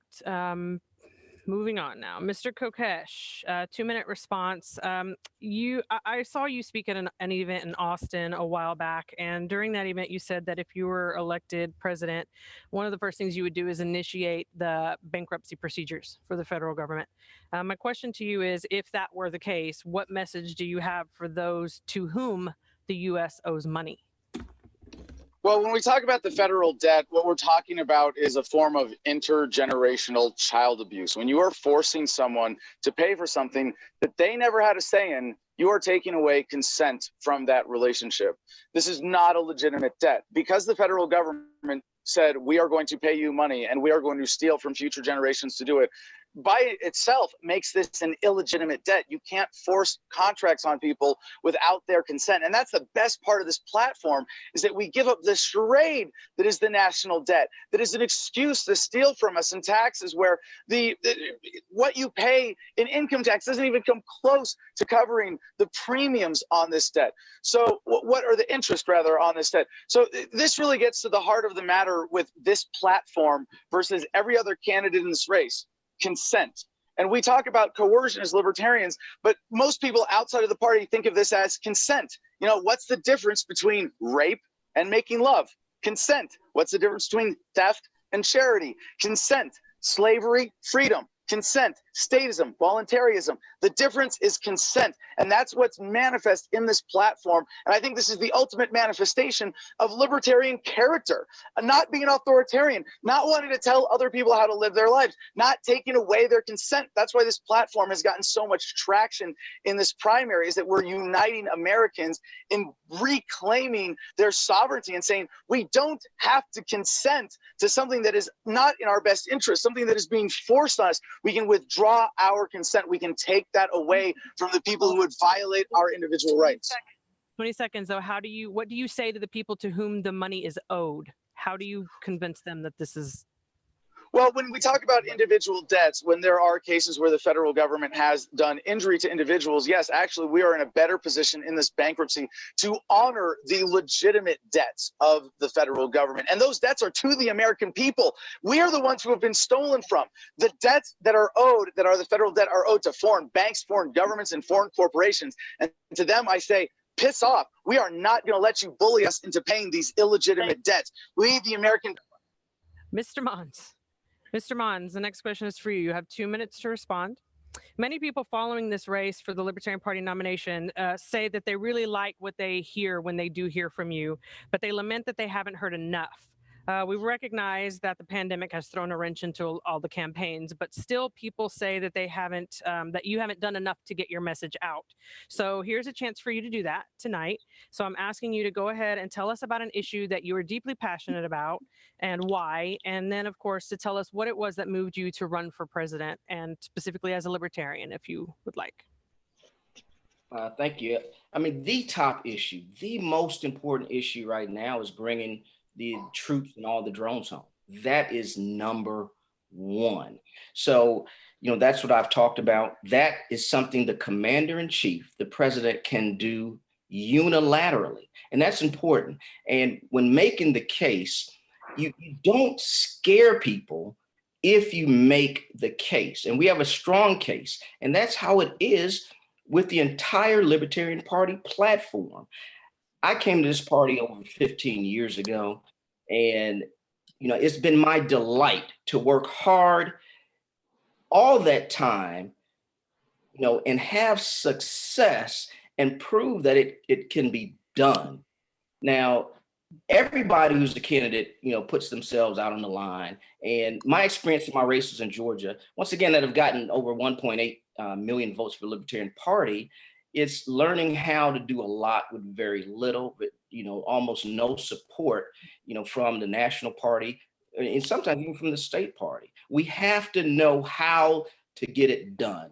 And one way to do that is, having a strong message and then being able to identify and reach out, to a broad array of people. My support comes from, all sections and caucuses of the party. My experience in doing debates on stage and as a candidate that the LP can trust. They don't have to worry about me handling myself if they gave me the nomination. And I'm very proud of that, and what I've done. So, for some of you that haven't, seen me, mons2020.com, I have, videos going back, to my governor's race in 2010. So there is information out there. And, in this process with the nomination, it just goes to a higher level. And I feel confident in having the other support of the other candidates as well. Okay. All right. And Judge Gray, last question is for you. Someone say something? Oh, okay. I didn't hear him. Yes, I have my card up. I'd like to take my extension to answer that question, if that's all right, for 2 minutes. Excellent. And also to finish the point earlier about consent and what we're talking about with libertarian economic justice. It's one thing to say taxation is theft, and I think most of us here would agree on that, but you have to have a realistic plan for taking back what has been stolen. If you're just pointing out that there's an unequal distribution of wealth and power, and you're not willing to actually say we are going to take back what has been stolen from us, the American people can smell through that crap.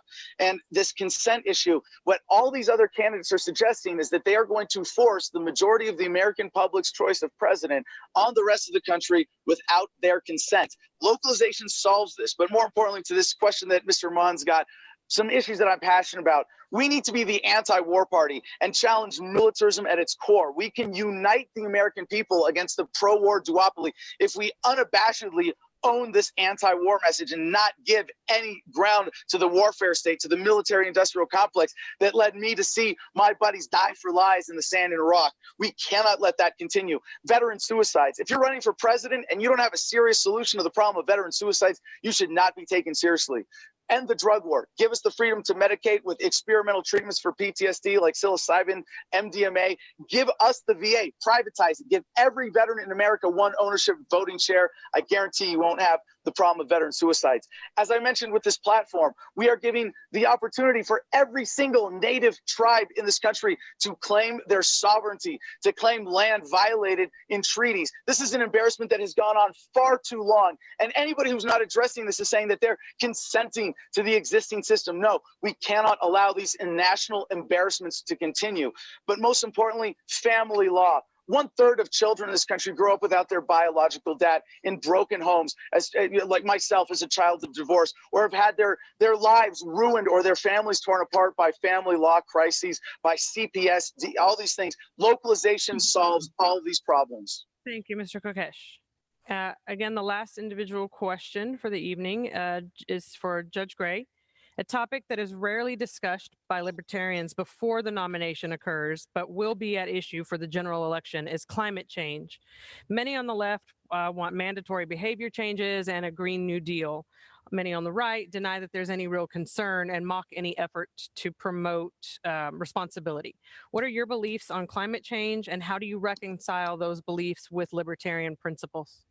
Of course, well, completely. Thank you, Whitney. They're completely consistent with libertarian principles. You know, ask your question: who does a better job almost everything? Of private foundation, private people, or the government? And the answer to that is really straightforward. In fact, again, to my podcast, All Rise the Libertarian Way with Judge Jim Gray, numbers of times we have had people interviewed. The Nature Conservancy, they're talking about the fisheries, they're talking about husbanding our economy and excuse me, our environment. I've had people on explaining, as a professor at the University of California, Santa Barbara, how the private sector, the private free enterprise system will take care of things like that. It's just a question of lack of education, people thinking wrongly because they're fed by the government that, oh, just because you're a corporation doesn't mean you want to pollute the society. Well, no, it isn't. But by the way, if you pollute my well, if you pollute my home, I can bring a lawsuit against you. We need to get away from class actions so much because the attorneys end up getting that money. No, we need the victims to be able to bring the lawsuit against the polluter. That will restore things. Now, it's a little hard. If you're upstream and you pollute my ground downstream, that's a lawsuit, rightfully so. It's a little bit harder, of course, if it's the air pollution, but the private enterprise system takes care of these things. It's just that people don't recognize it, and we need to get that word out.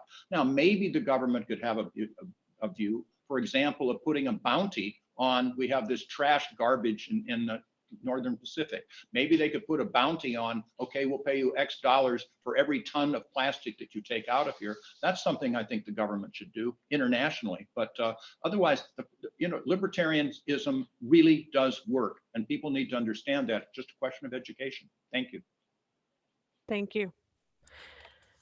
All right, so that ends our question time. We're going to move into closing statements in which each candidate will be given 3 minutes to give any final remarks.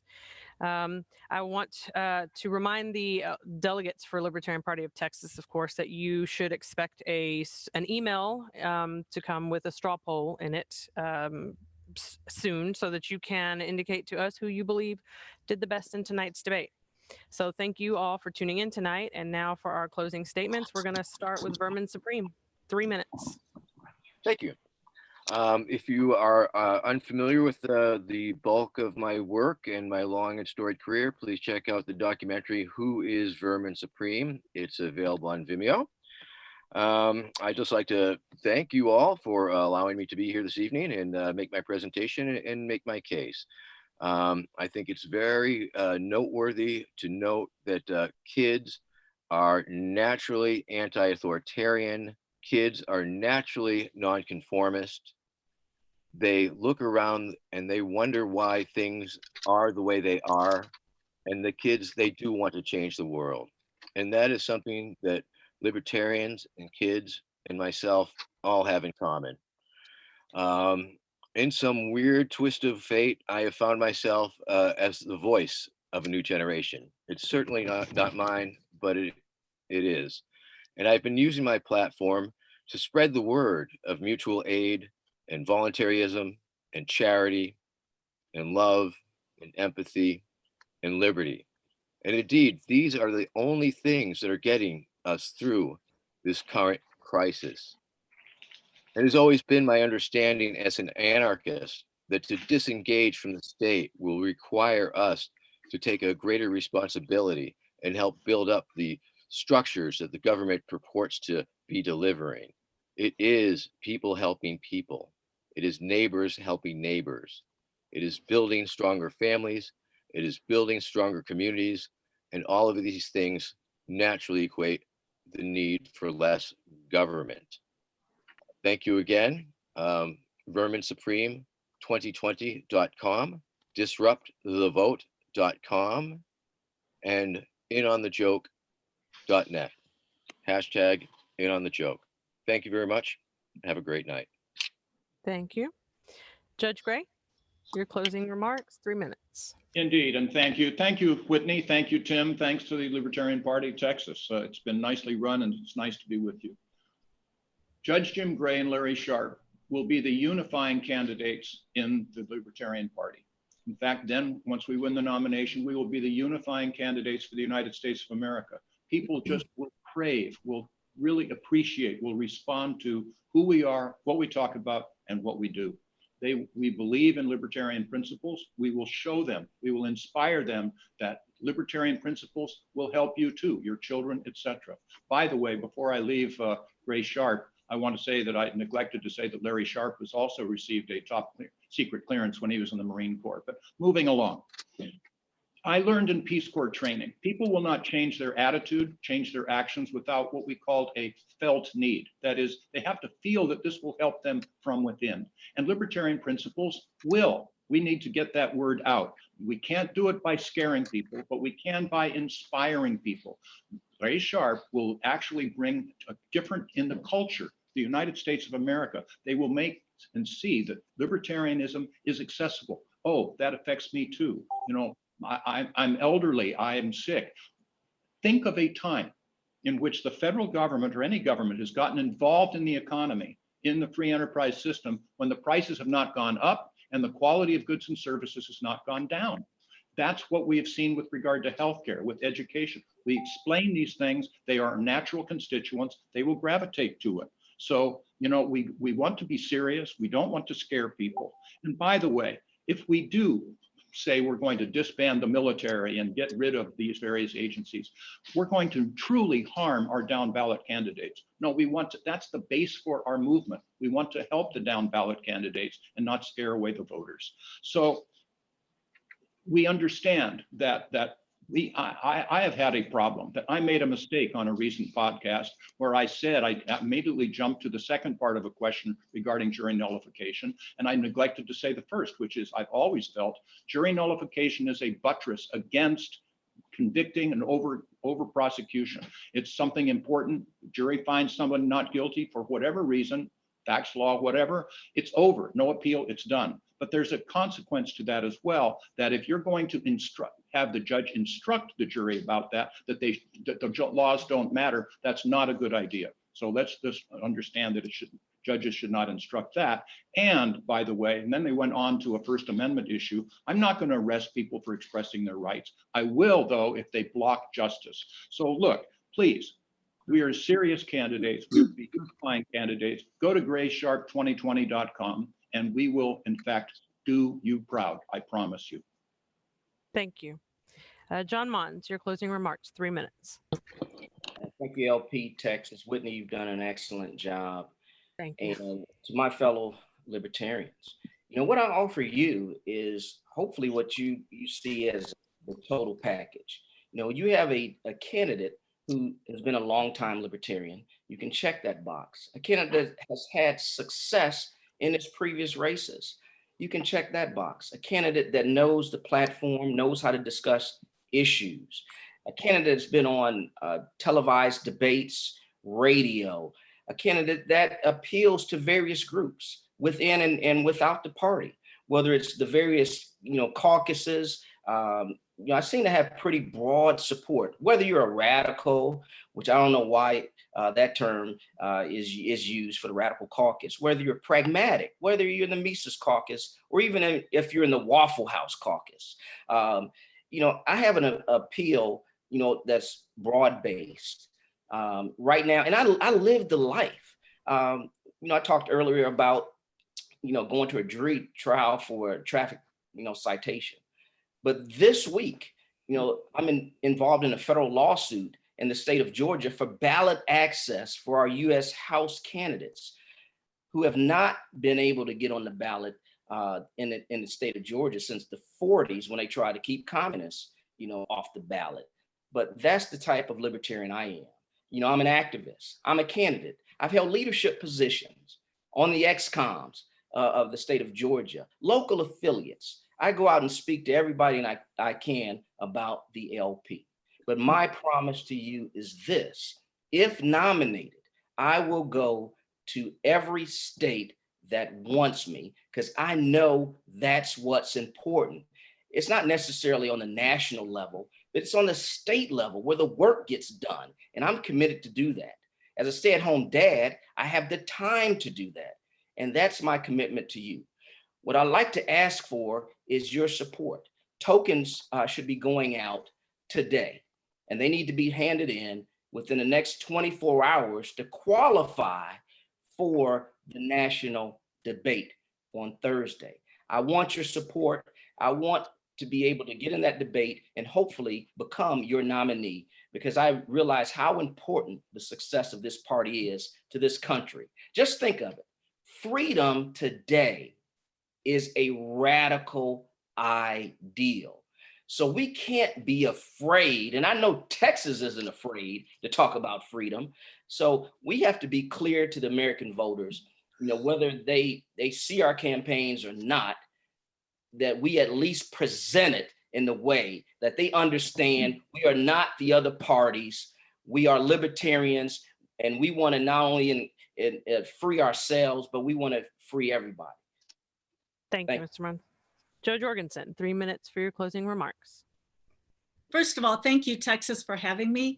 The first Libertarian Party meeting I ever went to was the Dallas County Libertarian Party meeting after hearing Honey Lanham on the radio. So it's nice to come full circle. So tonight, as you listen to the candidates, some of you may have liked Jim Gray's approach, where he talks about how we need to practically reach the American people. And I completely agree. I don't think that's enough, though. You've also heard Jacob Hornberger talking about we need to stick to our principles. I agree with that too, completely. But that's not enough. We need to do both. We hear about people talking about unifying the party, but they really don't show a lot of evidence for it. I have evidence. I'm taking the best of both sides. In fact, I'm very honored and proud to announce that I received the endorsement from the Pragmatic Caucus. Also, I scored a B rating from the Radical Caucus. And there are some other candidates on the stage tonight who scored below that. So I'm taking the best of both worlds to take to the American people. So without sacrificing our platform, I would show American voters that without an income tax, each American would save on average about $12,000 to $14,000. They could buy a new car every couple of years. They could take their family on a nice vacation, and they could replace that about to die furnace before they go to sleep at night and not worry about being woken up cold in the middle of the night. I would explain how the drug war helps them. In addition to the benefits I've already listed, I'd also like to say that courts and jails would focus on the real bad guys. Illness and death from tainted drugs would plummet.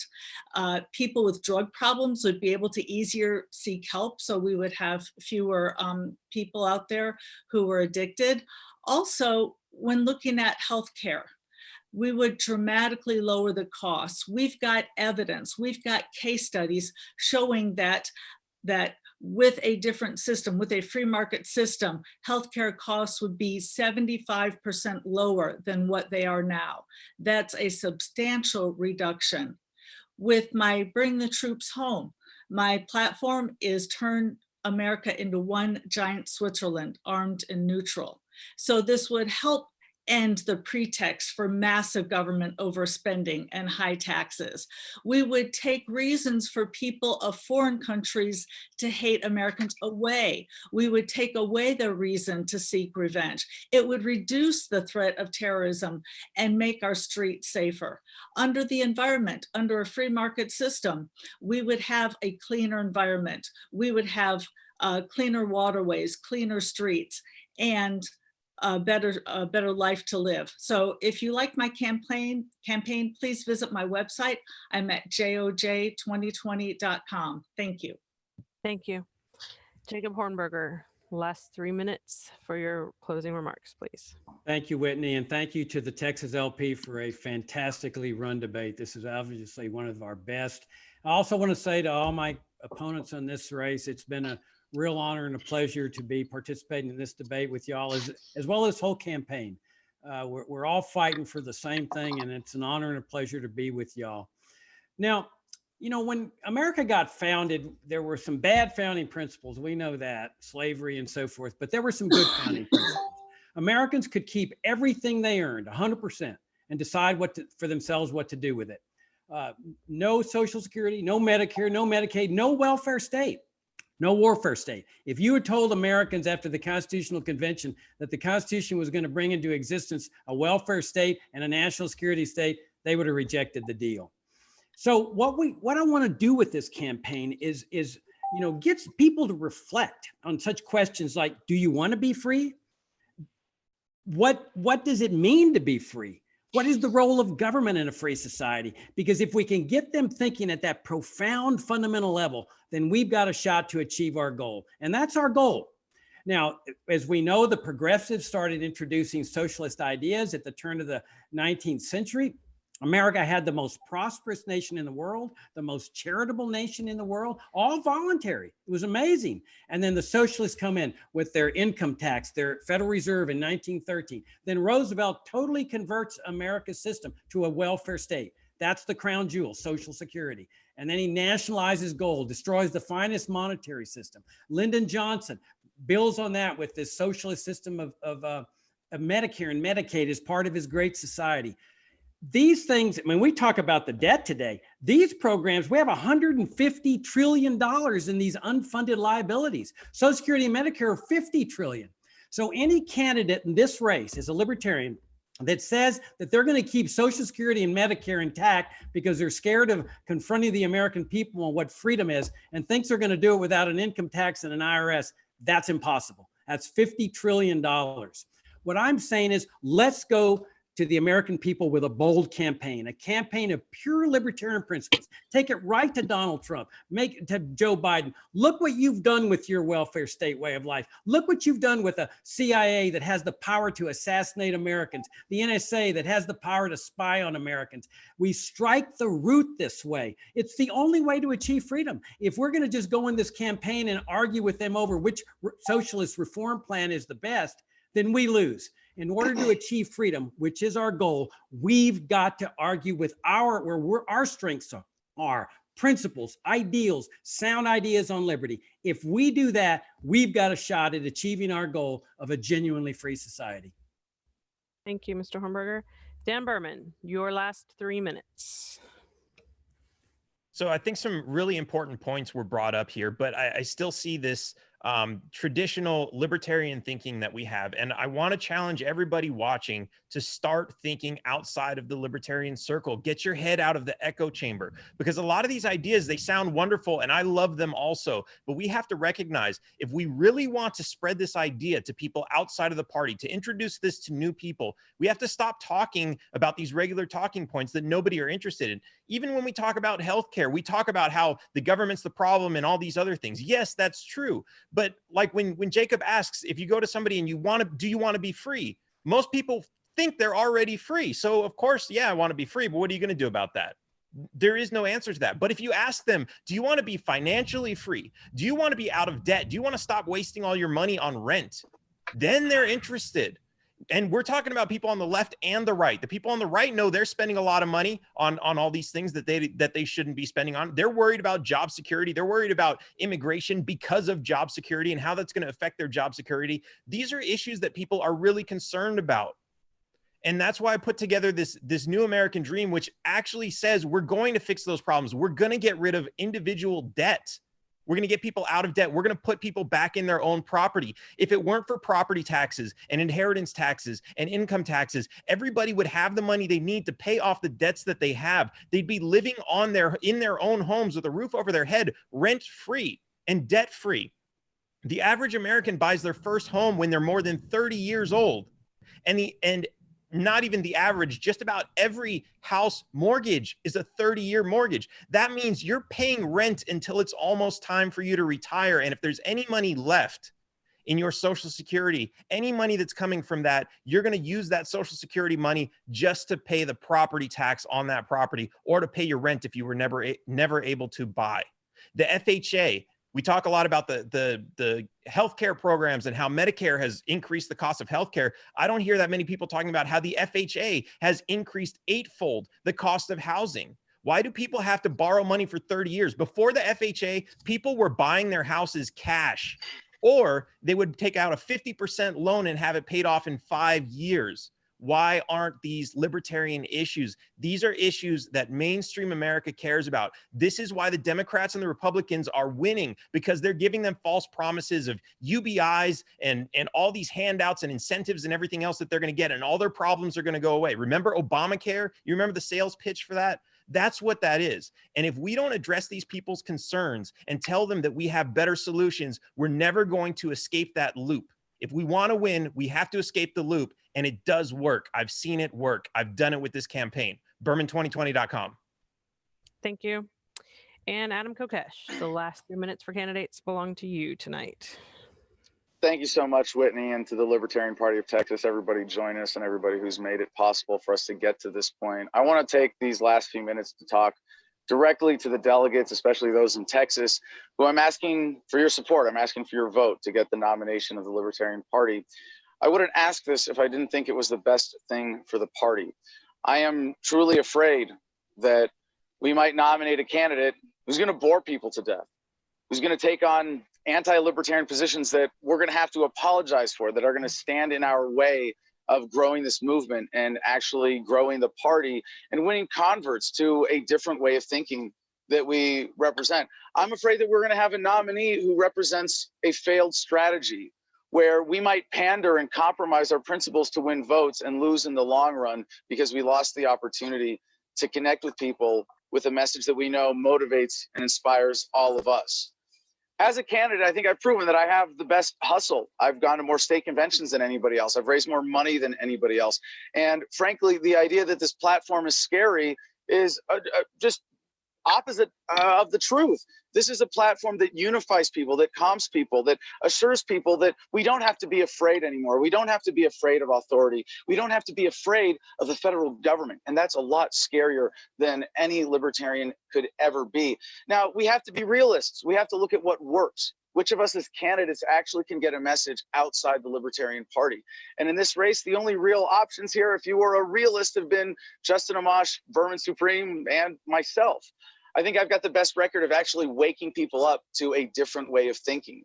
This idea of localization, the reason I'm running on this platform is not just that it's the most popular one. It's polled at over 25%. We could start with a breakout year for the Libertarian just with that. But this addresses issues that people care about. We haven't heard any other candidates in this debate talk about Bitcoin, talk about veteran suicide, Native American rights, or victims of family law, real things that touch people, like the issues that Dan raised in his closing. I got to say, that's great. Yes, connecting with the American people. This is why we have so many great coalitions. I can't even name them all. Victims of family law, exotic entertainers, gun owners, first responders, stoners, GSM, Christians, felons for Kokesh. And it's because we're talking to issues that actually relate to people, that don't argue with their preferences, that say freedom means you get what you want. When government is localized to the community level, it's transparent, accountable, customized based on your values, your needs. That's what we can give the American people. So please help me give the American people a real choice. Let us not be afraid and go boldly in with policy that represents our values into this race in 2020. Let's give the American people what they want and win for freedom. Thank you. Ladies and gentlemen, that concludes the LPTexas presidential debate for the evening. Thank you so much to our candidates who made the time to be here with us. Thank you to everyone who joined us. Thank you to everybody here on location, this whole team that made this happen. And to the LPTexas delegates, please watch your email for a straw poll coming soon. And thank you to the LPTexas Convention Planning Committee for allowing me to be here. And thank you to Tim Martinez, our host, for keeping me straight today. So thank you, Tim. Hey, Whitney, thank you. I think you did a phenomenal job. I think everybody tuning in would agree with me. Well, folks, that concludes the evening. Delegates, we did our part. These were the candidates you wanted to hear from, LPTexas. Delegates, we provided the forum for you. Now it's your job. It's going to be up to you to decide who you want to represent you. Their campaigns are still running. You can reach out to the candidates. Their websites were provided. If you'd like to reach out and ask them questions, I'm sure they would love to hear from you. Well, that's it for the evening. Don't forget, we will see you in November at the ballot box. Get out there, represent the Libertarian Party. Check in at LPTexas.org to donate to the party and make sure that those down ticket candidates that were talked about tonight right here in Texas receive the support from their local parties. And right here in Texas, the LPTexas.org is right there for you to check in with us, donate to us, and make sure that your voice is heard out there. Well, that's it. I want to wish you a good night. Thank you to our candidates who stayed with us all the way to the end. Thank you for those of you viewing right now live and those of you who will view later. Godspeed, and may the light of liberty always light your path. I'm Tim Martinez with LP Texas. Good night. Good night. Thank Good you. night. All right. Peace and love, y'all. Night, guys. Thank you. Right. Thank you, Whitney.